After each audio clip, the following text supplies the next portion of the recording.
भगवान को छोड़ के रामपाल बाबा चोर जो जेल में है उसके चक्कर में पड़े हो। जो उनके बारे में लोग अनाप शनाप सी बातें करते हैं। बजरंग दल के जो कार्यकर्ता है उनमें धर्म की जो ज्ञान की बातें है वो बिल्कुल भी नहीं है।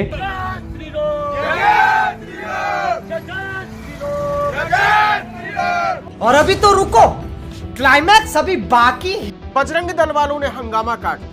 जब हम लोगों ने जय श्री राम को नारा लगाया तो उनमें से कह रहा वो तो मेरे भगवान है ही नहीं। किसी एक सिंगल व्यक्ति ने भी जय श्री राम का नारा नहीं लगाया। इनके महामानव नरेंद्र मोदी जब डोनाल्ड ट्रंप से मिलते हैं तो गुड मॉर्निंग गुड इवनिंग बोलते हैं या जय श्री राम बोलते हैं। पता चला कि संत रामपाल के नाम से सभी हिंदू भाइयों को जोड़कर इनको ब्रेन वॉश किया जा रहा था, धर्म परिवर्तन के नाम पर भड़काया जा रहा था। रामपाल जी महाराज जी ने कभी किसी धर्म का विरोध नहीं किया, क्योंकि ये सत्य नहीं स्वीकार कर सकते। ये दुनिया को लड़ा कर गुमराह करके आपस में अपना उल्लू सीधा करते हैं। तुम हम आप भगवान को छोड़ के रामपाल बाबा चोर जो जेल में है उसके चक्कर में पड़े हो। बंद करें सब। जय श्री राम, जय श्री राम, जय श्री राम, जय श्री राम, जय श्री राम, जय श्री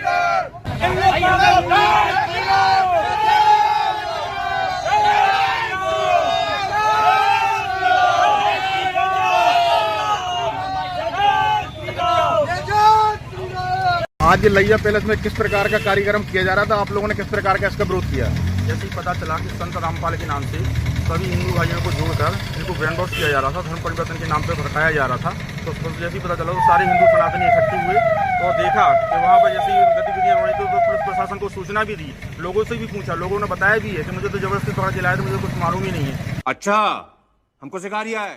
जब हम लोगों ने जय श्री राम को नारा लगाया तो उनमें से कह रहा वो तो मेरे भगवान है ही नहीं। किसी एक सिंगल व्यक्ति ने भी जय श्री राम का नारा नहीं लगाया। कोई भी सिंगल बोलने वाला नहीं था। जब हम लोग जय श्री राम का नारा बोल रहे थे तो बोलो संत रामपाल की जय बोल रहे थे। आगे आप लोग क्या क्या चाहते हैं? हम तो ये चाहते हैं कि ऐसी गतिविधियां नवा शहर में तो ना हो और इसके खिलाफ हम लोग FIR भी करने जा रहे हैं कि बिना अनुमति के कैसे आप लोगों ने यहाँ पे एकत्रित होकर ऐसे जो भी आपको कार्यक्रम चल रहा था क्यों चला रहे थे, इसकी आयोजक के खिलाफ कार्रवाई चल रही है। क्या सब कुछ धर्म को लेकर के क्या कैसे प्लानिंग थी, क्या करना था, क्या प्रोग्राम बना था? अभी क्योंकि जो सूचना इनपुट प्राप्त हुए हैं उसमें तो ऐसा कहीं कुछ नहीं निकला है, क्योंकि वीडियो आ रहे हैं अपने पास। अगर उसमें कुछ होता है तो आगे कार्रवाई होगी इस संबंध में। सर क्या नाम है आपका? मेरा नाम लोकेश दास है। नेम लोकेश आनंद। लोकेश जी, आज लैया पैलेस में किस प्रकार का सत्संग चल रहा था आप लोगों के द्वारा और कितनी वहाँ पे भीड़ थी? जगत गुरु तत्वदर्शी संत रामपाल जी महाराज जी का सत्संग था। कबीरपंथी हम लोग, और नौगांव तहसील का सत्संग था। यहाँ पर लगभग 300-350 के आसपास अनुयायी मौजूद थे। फिर किस प्रकार का विवाद हुआ वहाँ पे कि पुलिस भी पहुंची और सत्संग बीच से ही बंद करना पड़ा? नहीं, सत्संग बीच में बंद नहीं हुआ, सत्संग तो समाप्त हो गया था। परमात्मा जी की दया से जो संगत थी वो आराम से सत्संग सुन रही थी। कुछ लोग आए जिनको शायद किसी प्रकार की असुविधा थी या उनके मन में क्या था हम तो नहीं जानते। आके मतलब उन्होंने विवाद करना शुरू कर दिया कि आप जो हैं वो इनको अपना गुरु मानते हैं। मैंने कहा बिल्कुल मानते हैं, क्योंकि संत रामपाल जी हमारे गुरु हैं। तो बोले ये जेल में बंद है। मैंने कहा बिल्कुल जेल में बंद है, लेकिन उसके बावजूद भी वो हमारे गुरु हैं। तो उस बात को लेके वो थोड़ा ज़्यादा अग्रेसिव हो गए थे और हमने उनसे निवेदन किया, चूँकि वो सत्संग के अंदर भी आए, जूते चप्पल पहने हुए थे, गुटखा मुँह में उन्होंने डाल रखा था। तो मैंने उनसे प्रार्थना की कि आप बाहर जूते चप्पल बाहर लेके जाइए और ऐसे गुटखा खा के हमारे सत्संग में प्रवेश नहीं है। कुछ लोगों ने आरोप लगाया है कि आज जो आप लोगों का सत्संग हो रहा था वो हिंदू विरोधी हो रहा था और धर्म का परिवर्तन हो रहा था उसमें। संत रामपाल जी महाराज जी ने कभी किसी धर्म का विरोध नहीं किया। संत रामपाल जी महाराज जी कहते हैं जीव हमारी जाति है, मानव धर्म हमारा। हिंदू मुस्लिम सिख ईसाई धर्म कोई नहीं आ रहा। तो ये कोई अलग धर्म नहीं है। धर्म तो हमने बांटे हैं, धर्म तो हमने बनाए हैं। तो हम पूर्ण परमात्मा की भक्ति करते हैं जो वेदों में लिखित है, आधारित है। और अभी तो रुको, क्लाइमैक्स अभी बाकी है। बजरंग दल वालों ने हंगामा काट दिया और पाटन थाने में स्कूल मैनेजमेंट के खिलाफ शिकायत दर्ज करा दी। बजरंग दल के नेताओं का आरोप है कि मिशनरी स्कूल हिंदू छात्रों के साथ भेदभाव कर रहा है। स्कूल की मान्यता रद्द कर दी जानी चाहिए। उन्होंने आरोप लगाया कि स्कूल मिशनरी गतिविधियों के नाम पर हिंदू संस्कृति के खिलाफ काम कर रहा है। अब यहां से दो सवाल उठते हैं। पहला तो ये कि स्कूल दुनिया के हिसाब से बच्चों को तैयार करे या बजरंग दल के चिरकुटों के हिसाब से। चिरकुट इसलिए बोल रहा हूं कि इन जाहिलों को नहीं पता गुड मॉर्निंग गुड इवनिंग का किसी धर्म से कोई लेना देना नहीं है। यह पूरी दुनिया में सर्वमान्य एक शिष्टाचार युक्त संबोधन है।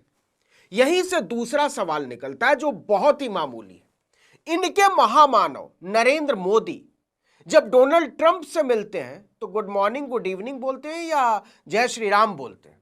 नरेंद्र मोदी जब कीर स्टार्मर से मिलते हैं तो गुड मॉर्निंग या गुड इवनिंग बोलते हैं या जय श्री राम बोलते हैं? अभी अभी G20 की मीटिंग में जोहानिसबर्ग में नरेंद्र मोदी जब ब्राजील के राष्ट्रपति लूला डे सिल्वा, दक्षिण अफ्रीका के राष्ट्रपति सिरिल रामफोसा, फ्रांस के राष्ट्रपति इमैनुअल मैक्रोन या ऑस्ट्रेलिया के प्रधानमंत्री एंथनी अल्बानीज से मिले थे तो good morning good evening good afternoon बोला था या जय श्री राम बोला था? तो जिनकी औकात नहीं है हिंदुत्व के सबसे बड़े अब्बा हुजूर से जय श्री राम बुलवाने की, वो लफंगे बोल रहे हैं कि स्कूल गुड मॉर्निंग और गुड इवनिंग क्यों बुलवा रहा है। इससे चिरकुटों के हिंदुत्व की छाती फट जाती है। अब देखना है ना कि मुंह दिखाने स्थान नहीं रहेगा, ये धिक्कार करेगी जनता इनको, क्योंकि ये सत्य नहीं स्वीकार कर सकते। ये दुनिया को लड़ा के गुमराह करके आपस में अपना उल्लू सीधा करते हैं। इन्होंने वही चाल चली, इस सच्चाई को अपने अनुयायी से छुपाकर उन्होंने मुझ दास का कुप्रचार करना शुरू कर दिया ताकि जनता को भड़का के और मेरे विरुद्ध करके इन्होंने को यही योजना बनाई, षड्यंत्र रचा कि संत रामपाल को मार दिया जाए, आश्रम को ख़त्म कर दिया जाए ताकि तुम्हारे अज्ञान की पोल ना खुले। इसी उद्देश्य से इन्होंने आसपास की जनता को भ्रमित किया, झूठ बोल बोल कर सतलोक आश्रम क्रोथा में ऐसा गंदा काम होता है, ऐसा होता है, और वहाँ पर कोई कुछ ऐसा गलत नहीं होता था। ये सत्य प्रचार होता था जिनसे इनकी जड़ उखड़ रही थी, जिसके कारण इस सत्यार प्रकाश को बेचकर दुनिया को गुमराह करके ये रोजी रोटी चला रहे थे। उससे दुखी होकर अपनी पोल को ख़त्म करने के बचाने के लिए इन्होंने मुझे मारने का षड्यंत्र रचा और 12 जुलाई सन 2006 को आक्रमण करवाया। और जब देखा इन्होंने आक्रमण किया तो इन्होंने देखा कि ये मुझे ना तो मारने में सफल हुए ना आश्रम तक पहुंचने में सफल हुए, ये पहले ही दूर रहे। तो उन्होंने देखा कि रामपाल अब फंस नहीं रहा, इन्होंने एक लड़के को स्वयं ही मारा गोली से और हमारे नाम मंडवा दिया, क्योंकि हरियाणा के मुख्यमंत्री श्री भूपेंद्र सिंह जी हुड्डा भी आर्य समाजी हैं, उनको इन्होंने भ्रमित कर दिया, गुमराह किया हुआ था, जिस कारण से उन्होंने इनका पक्ष लिया और मुझ पर और मेरे अनुयायियों पर झूठा आरोप लगा करके झूठा मुकदमा बनवा दिया, जबकि इन्होंने स्वयं ही वो मारा, इन्होंने आक्रमण किया। और ये स्पष्ट है, हमारी जो CFSL की रिपोर्ट जो मधुबन से आई है उसमें स्पष्ट किया है कि आश्रम के हथियारों से उस लड़के की मृत्यु नहीं हुई और उस लड़के का जो गोली लगा हुआ घाव का टेक्निकल जो तरीका है उससे पता चला है कि वो ज़्यादा से ज़्यादा 20 फुट की दूरी से चले हुए हथियार से मृत्यु को प्राप्त हुआ है। जबकि पुलिस ने जो स्थान बताया है कि यहाँ मरा हुआ मिला तो वो हमारे आश्रम से पुलिस के अनुसार 140 फुट की दूरी बनती है। इससे सिद्ध है कि इन्होंने हमारे को फंसाने के लिए षड्यंत्र रचा था और उद्देश्य यही था कि इनके इस अज्ञान की, सत्यार प्रकाश के अज्ञान की, महर्षि जी के अज्ञान की पोल ना खुले। और हम निर्दोष हैं, सच्चाई और जनता के सामने कुछ दिनों में स्पष्ट हो जाएगी, तभी इन लोगों को कहीं मुंह दिखाने का स्थान नहीं रहेगा, ये लुकते फिरा करेंगे, वो दिन दूर नहीं है। सत साहिब। और ये थोड़े से दिन इन आर्य समाज के नकली आचार्यों ने बकवास करी थी, मुंह पिटवा कर बैठ गए, क्योंकि सत्य तो सत्य ही होती है। सत्य की स्पीड बेशक स्लो होती है पर स्टीडी और स्लोली होती है, स्टीडली होती है। अंत में सत्य की विजय होती है। प्रकाश के सामने अंधेरा रुका नहीं करता, सत्य के सामने असत्य का कोई अस्तित्व नहीं होता। अब आपके सामने है, ये सारा संसार जाग रहा है, सारा विश्व हमारे साथ लगेगा और भगवान की भक्ति करके पार होएगा। ये वो समय है।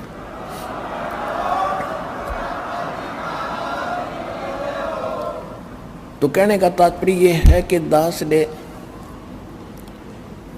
आप जी को वो अमर संदेश दिया है जो भगवान दिया करते थे 600 वर्ष पहले। उस समय हम अशिक्षित थे, हमारे पूर्वज अशिक्षित थे, भोले भाले श्रद्धालु थे, विश्वासी व्यक्ति थे। उसका दुरुपयोग किया इन काल के दूतों ने, नकलियों ने। हिंदू और मुसलमान धर्म के जितने भी भारतवर्ष में गुरु थे वह कति अज्ञानी थे और हमें आपस में लड़ा लड़ा कर हमें दूर करते रहे। हिंदू और मुसलमान की एक बाढ़ खड़ी कर दी, एक खाई खोद दी गहरी। अब उन गड्ढों को खत्म करना दास के लिए बड़ा डिफिकल्ट हो रहा है, लेकिन परमात्मा ने ऐसी करेन दे दी, अभी न सब न बरकदर दूंगा, ऐसा ज्ञान दे दिया, बिल्कुल मेटल रोड बना दी जाएगी।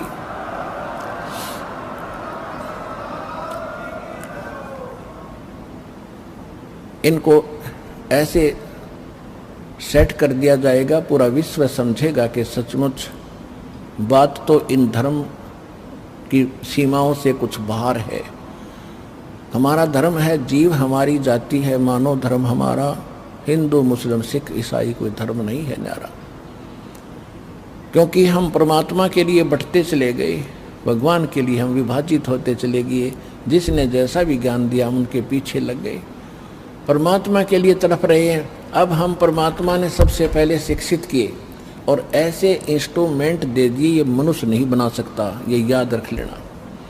जो आज इंटरनेट सिस्टम, ये इलेक्ट्रॉनिक जो मीडिया चैनल बना दिए और ये चिप बनवा दी, ये मेमोरी कार्ड बनवा दिए, मोबाइल बनवा दिए, ये मनुष्य नहीं बना सकता, ये भूल जाना।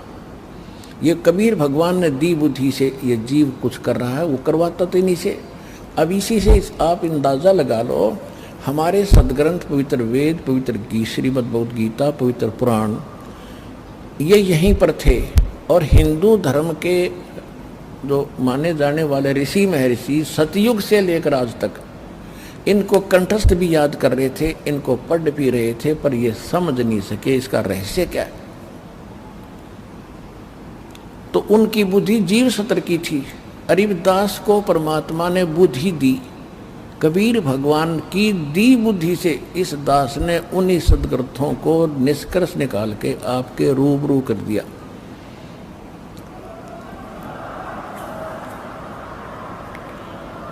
और जिसका आज सबको लोहा मानना पड़ा, ये आचार्य शंकराचार्य ऐसे चुप नहीं है।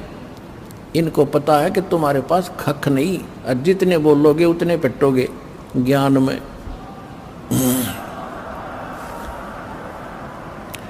तो ये दास की बुद्धि नहीं, दास तो उन ऋषि महर्षियों की जूती भी नहीं है, नीचे की धूल भी नहीं है। मैं तो एक रोजी रोटी वाला व्यक्ति था, अपना नौकरी करता था, उसी के लिए उद्देश्य से पढ़े थे, अपनी सिंपल सी काम चला उसी शिक्षा ग्रहण की थी। और उस परमात्मा ने आज इस दास के माध्यम से वो गूढ़ रहस्य निकलवा दिए ग्रंथों के। जो ऋषि झक मार कर चले गए, सिर मार कर मर गए और तपस्या कर कर थक गए, उनको कुछ भी नहीं हासिल हुआ।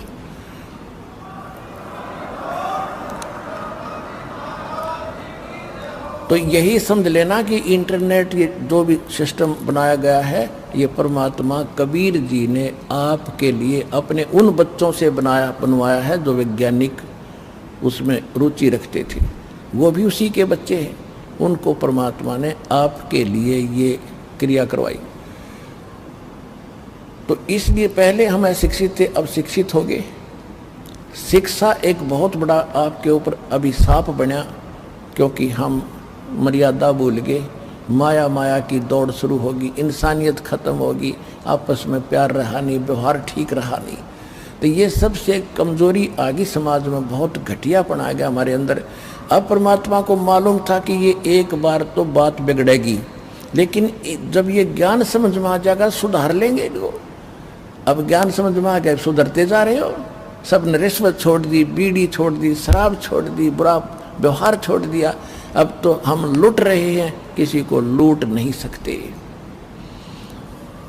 ऐसा ज्ञान आपको प्राप्त हुआ। तो इस ज्ञान के द्वारा बहुत जल्दी सुधर जाएंगे, बिगड़े हुओं को सुधार लेगा भगवान। लेकिन ये शिक्षा बिना आप भगवान को पहचान नहीं सकते थे।